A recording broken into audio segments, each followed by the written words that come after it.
Hey guys, welcome back. So let's practice what we talked about in the last lecture, especially that part about using your copy to focus in on benefits and not features. Let's say your company makes tools, even something as seemingly simple as like that tool called the level. You know, that thing that uses a bubble to show you if a piece of wood or a pipe is level or straight or not. Or like, I don't know, if you hang something on a wall, you have to use a level to make sure it's straight because God only knows you can't do that yourself, otherwise everything's be crooked like everything in my room. Levels seemingly have one basic feature, okay? They tell you if something is level or not. Now, beyond that, to non-builders and non-contractors like ourselves, we might not even be aware of the other features. And by connection, we don't really understand their benefits either. If you know your product, well, you could write about it pretty easily. However, understanding why your product was made a certain way makes it much easier to connect its features to the users you're trying to market them to. Your company might, in fact, make tools not just for anybody, but let's say in this practice scenario, we make them for plumbers, okay? Plumbers are people that are responsible for installing, fixing, and checking pipes inside a building, as well as all the things that they connect to, like sinks, showers, toilets, so on and so forth. If you're making products for an audience, well, you have to know them and their needs, something we'll talk about in a few lectures from now.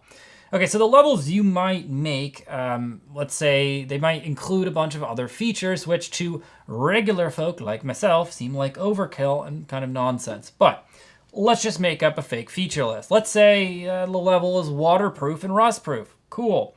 Let's say it's made out of aluminum instead of shitty wood, I guess, or plastic. Let's say it includes multiple bubbles for 0 degrees, 45 degrees, and 90-degree angles. And let's say it lights up and it's magnetic, okay?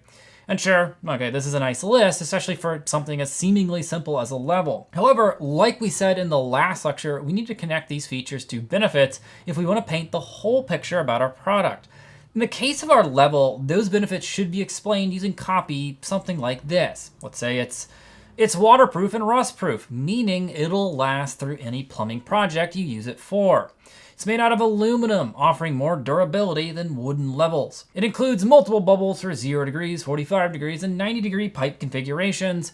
Includes a light to brighten even the darkest projects inside any home or new construction. It's magnetic, providing a powerful grip on metal pipes at any angle. Okay, so while the list of 5 features looks good, a list of 5 benefits makes something much more appealing. It also connects to the actual audience and tells them why they might use it. Because a lot of times it's not immediately obvious why this benefits me. So if it's speaking directly to Evan, the plumber, I'd be happy.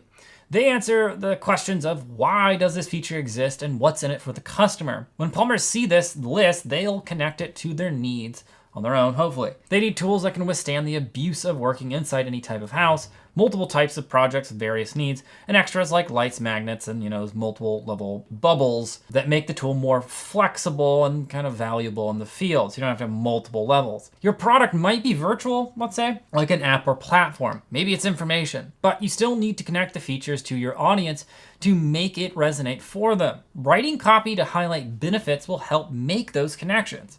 All right, guys, with that being said, see you in the next lecture.